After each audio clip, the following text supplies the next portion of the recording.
Muitas vezes passamos tanto tempo na igreja, né? E nos acomodamos, porque isso é normal do ser humano, se acomodar. E achamos assim, não precisamos de nenhuma cura, talvez, de nenhuma libertação. Mas todo ser humano, inclusive eu que estou aqui no altar, todos os dias precisa da cura interior. Todos os dias precisamos melhorar em algum departamento espiritual ou emocional.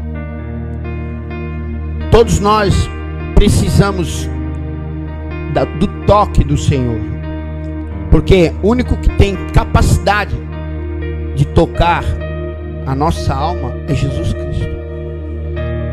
Somos feitos de corpo, alma e espírito.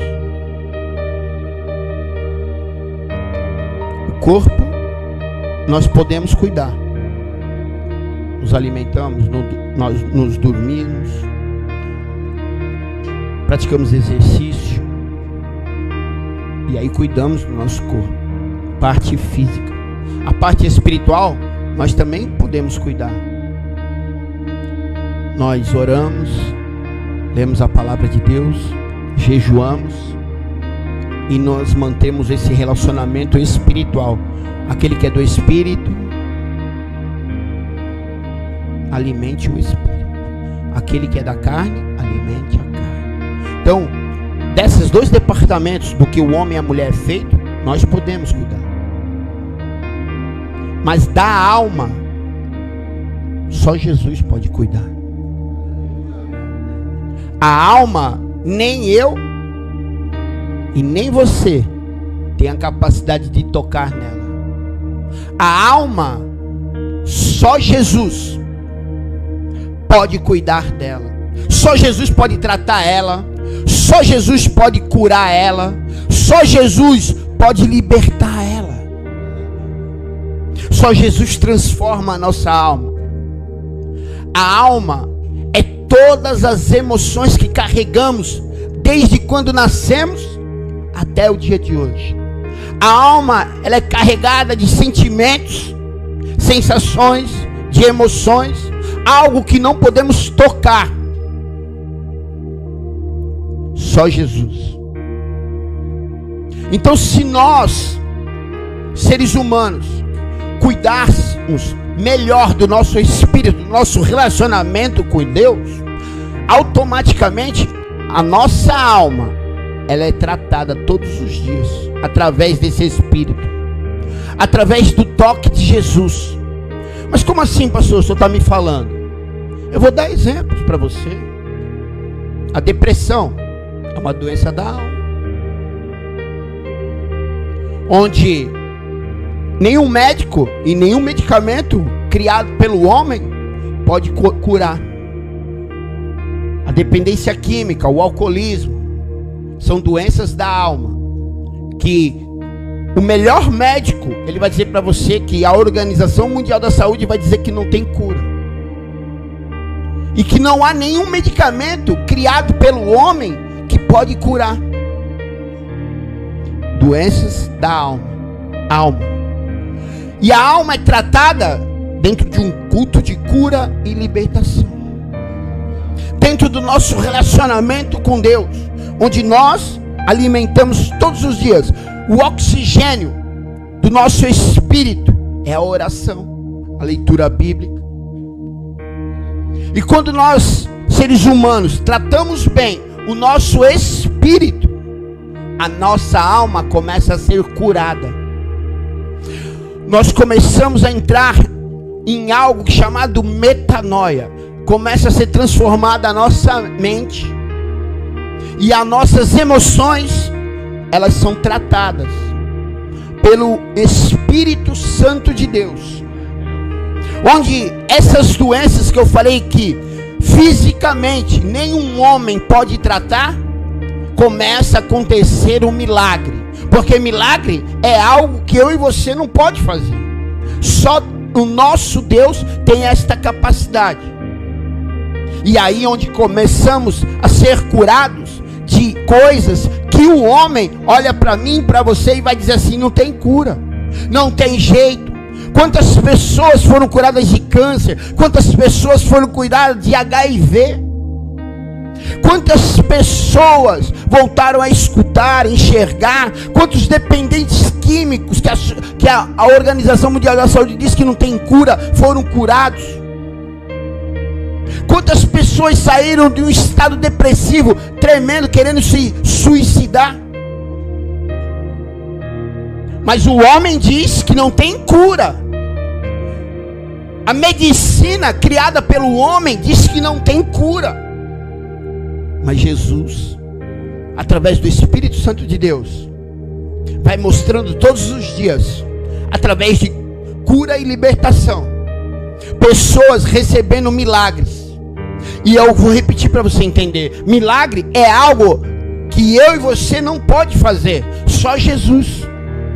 Quando Jesus está de frente ao sepulcro de Lázaro, ele fala para os homens: tire a pedra. Algo que eu e você pode fazer, porque eu vim aqui para ressuscitar. Sabe o que Deus está falando para mim e para você? O possível é com você, o impossível é com Jesus. Sabe, muitas vezes queremos que as coisas caiam do céu, e não vai acontecer.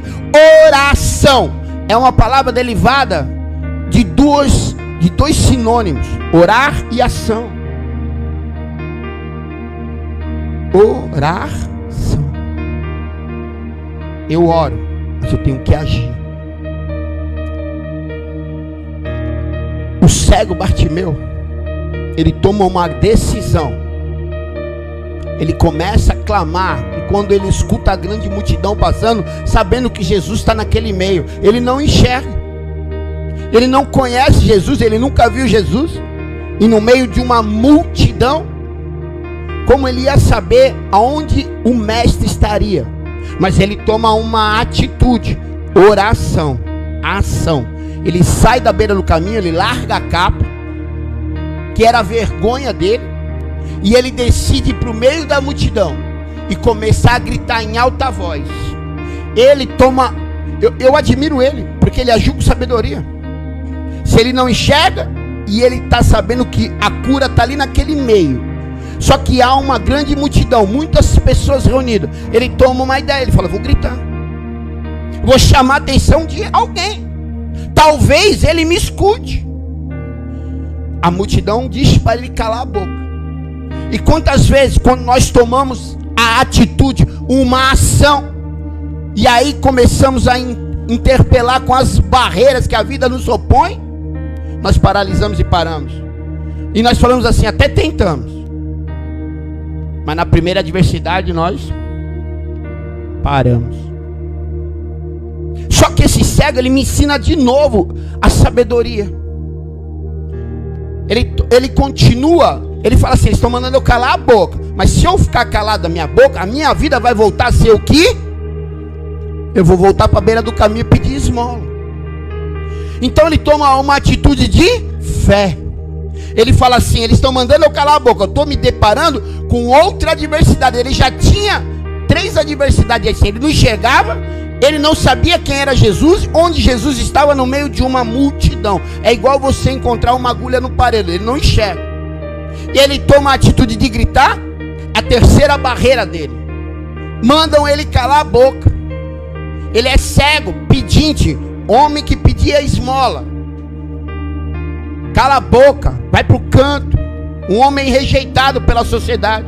Mas aí, ele fala: se eu ficar calado, minha vida volta para o quê? Não. E sabe o que ele faz? Ele não desiste. Ele começa a clamar em mais alto. A Bíblia fala que mais alto ele gritou, mais alto ele clamou, porque clamar e gritar é a mesma coisa. Mais alto ele clamou. E ele clama de uma forma diferente, porque as pessoas conhecem Jesus. Naquele momento chamavam Jesus de: ei Jesus, filho de José, o carpinteiro. Conheciam Jesus como filho de... Mas ele, através da fé, ele toma uma atitude. É uma ação. Eu falei que é orar. Ele toma uma atitude. Ele começa a chamar Jesus pelo nome do Pai Espírito espiritual. Ele fala: ei, filho de Davi, tem misericórdia de mim. Em alta voz. Estão mandando ele calar a boca, mas ele continua gritando mais. Você entende?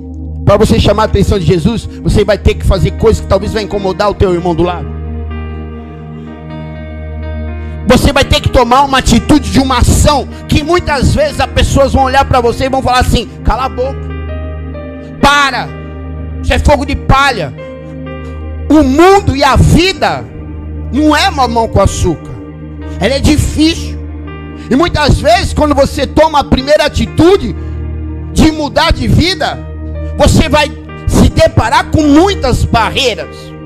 Mas dentro das barreiras você tem duas escolhas: ou você paralisa, ou você continua. Ou você paralisa, ou você... Essa é a única opção que você tem. Ele me ensina a, em meio às barreiras e às dificuldades que se levantaram para ele, ele decide gritar mais alto. E ele decide gritar com sabedoria. Ele não chama Jesus como a multidão está chamando Jesus. Você entende que você não pode fazer a mesma coisa que os outros? Você tem que fazer algo diferente para chamar a atenção daquele que pode realizar o milagre nessa noite na tua vida.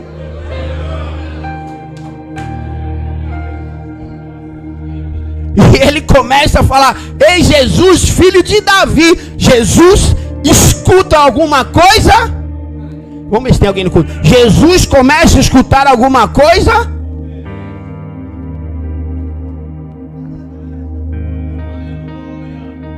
Tem uma multidão seguindo Jesus. E eu vou explicar para vocês o tipo de pessoas que seguiam Jesus na multidão. Uma das pessoas, e um dos tais que seguiam Jesus na multidão, eram pessoas que tinham fome. 5 pães e 2 peixinhos, 5.000 alimentou. Pessoas que viviam fora dos templos, pessoas necessitadas. Outros tipos de pessoas, um dos tais, eram os hipócritas e os fariseus. Pessoas que estavam ali querendo andar no meio da multidão disfarçada para especular sobre a vida de Jesus, para ver quem ele era, para poder levar para os mestres da sinagoga, para poder trair Jesus ou entregar Jesus. Outro dos tais que andavam na multidão atrás de Jesus eram pessoas que queriam se aproveitar de algo que ele podia dar. Não estavam ali procurando Jesus pelo que ele é. E tem muita gente que vem para a igreja dessa mesma maneira, esperando e querendo de Jesus aquilo que ele pode, somente o que ele tinha que dar, ele já deu. Ainda bem que tem alguém que entendeu. Nós temos que seguir Jesus pelo que ele é, e ele é Deus. E tudo que ele tinha que dar, ele já deu quando ele entregou a vida na cruz do Calvário para pagar pelos nossos pecados, ainda quando éramos pecadores. Castigo que nos trouxe a paz. E esse é Jesus, o Deus da paz. E quando Jesus escuta algo diferente, ele para uma multidão. Ele para a multidão. E ele vai ao encontro daquele que realmente está chamando ele de uma forma de... Aquele que está chamando ele de uma forma de... Aquele que está fazendo algo de... Aquele que não parou na primeira dificuldade. Não parou na segunda dificuldade. Não parou na terceira dificuldade. Mas em meio às dificuldades, ele encontrou uma forma de chamar a atenção de Jesus de uma forma. E o que você veio fazer nessa noite? Veio ser um dos tais da multidão? Ou veio chamar a atenção de Jesus de uma forma?